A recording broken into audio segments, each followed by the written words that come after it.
Hi, everybody. Welcome to another weekly video message. I am Nancy Weinbeck, the CEO here at Bayview, and I'm very happy and privileged to be here. This week, we're going to share a message from Joel Smith, our Health Services Administrator, and he's going to talk about really staying safe and well and mitigating risk, especially as the governor is talking about rolling back and reopening some businesses, and as we move out of phase 1 into phases 2, 3, and 4. So he'll give you an update about that. Before we get started with Joel, I wanted to give you some updates. The big news is around skilled nursing testing that many of you are aware of.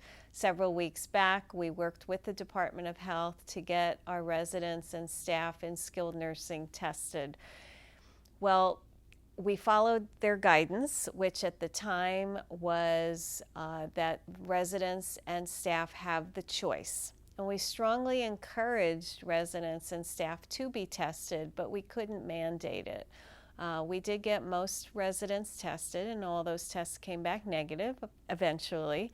And we got a decent amount of staff tested, but we didn't get all staff tested. And on Thursday evening, Governor Inslee came out with a new ruling on skilled nursing, saying that it is now a requirement that residents voluntarily and staff are required to be tested in skilled nursing. So we're taking a look at that and seeing what that means for the staff that chose not to be tested. The governor also issued a ruling on assisted living facilities that have memory care components to them. And so now it is a requirement that residents and staff in an assisted living facility with a memory care component are also to be tested. So we're going to go down that road as well. As far as the staff that did not get tested, we're seeking guidance on how to move forward on that. But we want you to keep in mind that we do screen staff at the beginning of each shift.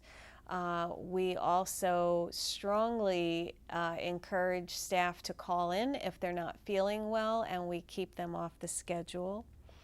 We also minimize exposure from other communities by asking staff to commit to Bayview.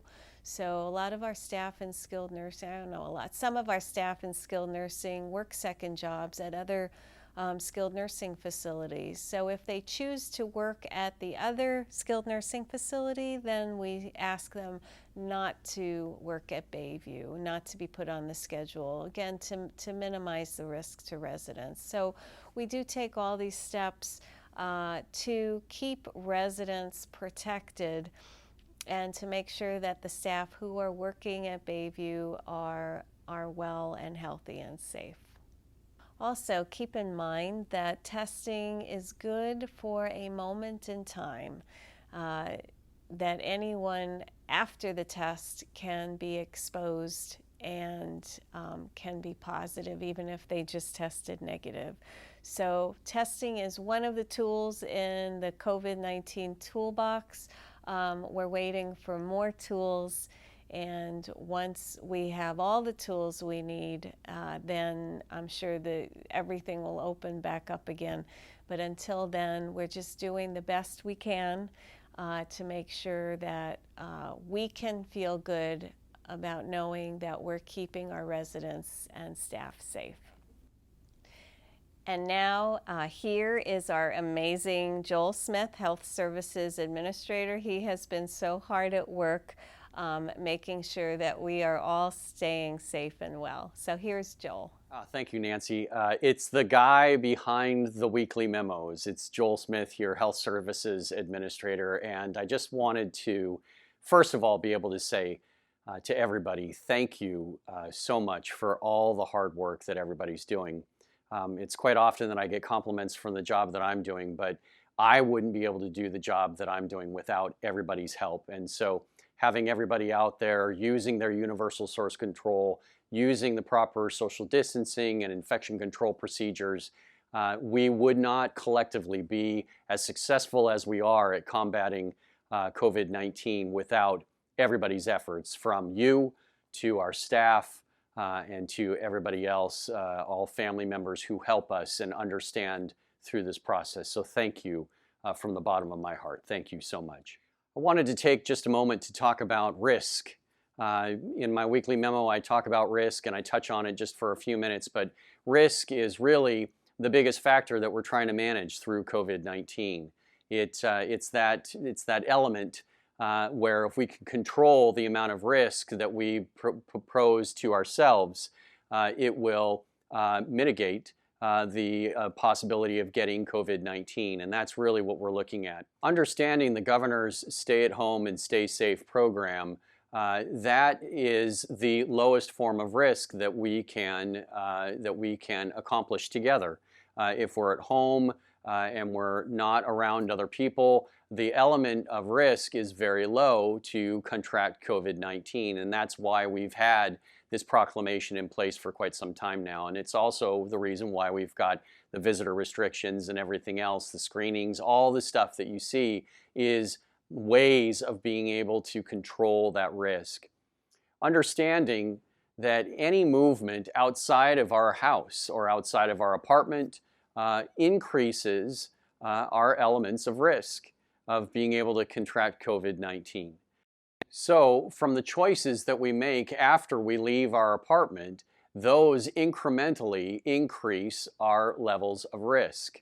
For instance, just walking outside of my door of my apartment would increase my risk.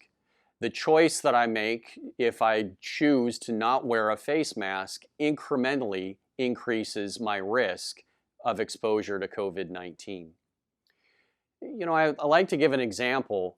Mother's Day was not too long ago, and my mother-in-law, who is 79 years old, lives in an apartment, and she comes from a very large family. And my wife wanted us to be able to celebrate Mother's Day together as a family. And as much of a temptation as that was, I told my wife that we were not going to be the reason that my mother-in-law was going to die. And I know that that sounds extreme, but that's kind of the reality that I and that we all are living in at this point, is that the element of risk, bringing myself, who works in healthcare, and my wife, who also works in healthcare, around our 79-year-old mother or mother-in-law is a risk that I'm not willing to take. I don't want to potentially bring that risk to my mother-in-law, who is working so hard at staying home and staying safe. So I just wanted to kind of put that into perspective as far as when we're talking about elements of risk and sacrifices that we have to make with those elements of risk.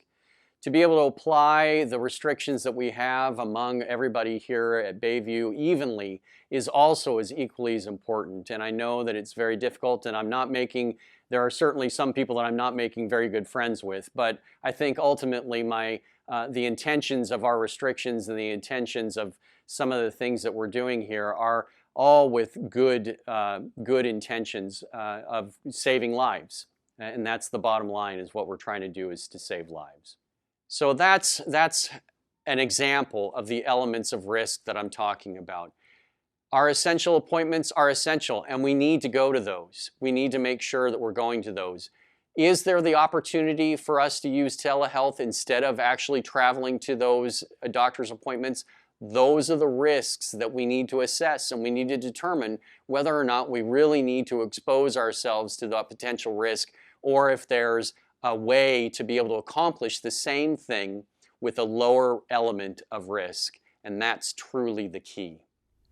Again, I just wanted to take that real quick moment to say thank you to everybody for all of their hard work, keeping that element of risk at the forefront of their mind and determining if there's any possible way of reducing our risk. So thank you for all of your hard work. Stay tuned for more details of the COVID-19 process as we work through this.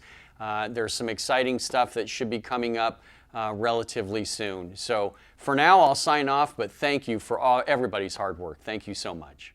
Okay, thank you, Joel, for a great message.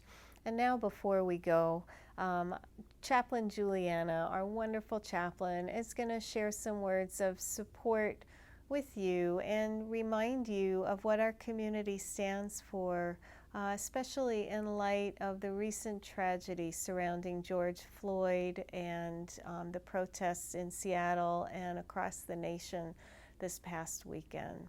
So here's Juliana. Hello, Bayview community, to all residents and staff. Most of you know me, but for those of you who don't, my name is Juliana Bateman, and I'm the Director of Spiritual Care here at Bayview. And I'm honored and feel the weight of wanting really to say what's on my heart. And because this topic is so important to me, and it's just such a sensitive topic, I have written some notes. So if you see me looking down, I'm just making sure that I'm staying on the message that I want to say. I come to you with a heavy heart in light of the most recent act of violence against a person of color by police. Our country has erupted with outrage, sorrow, righteous anger, desperation, confusion, rightly so. It's so important to remember that context is everything. The history of racist violence against people of color in our country is horrendous. We must not look away, justify, or defend. As one of my favorite authors, Maya Angelou, wrote, "History, despite its wrenching pain, cannot be unlived, but if faced with courage, need not be lived again." George Floyd's murder is just the most recent in the long line of murders, and each of us needs to look within. We need to work towards justice in our own hearts, in our communities, in our country, and in the world. We stand with George Floyd's family and friends, and all those who are working for justice and working for systematic change. I invite all of us to continue to listen to others' experiences and views, especially those who are different from us. May we continue to learn about the injustice that is part of every part of our country and actively work to change it. May we do what we can. May we talk with our friends and family, engage our circle of influence in discussions about racism, sign petitions, vote, speak to your representatives, speak out. Here at Bayview, our residents and staff of color are an integral part of our community. Our diversity is part of what makes us strong.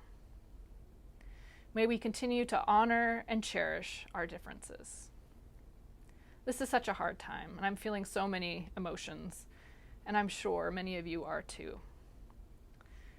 Please know that if you need a listening ear, someone to vent to, someone to help you listen for your own heart, to try to find your truth and the next step that you need to take, please know that you can reach out to me.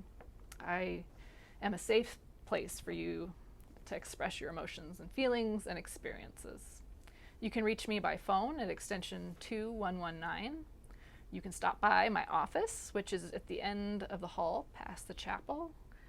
You can shoot me an email. Please know that my door is open and that I would love to support you. Thanks so much.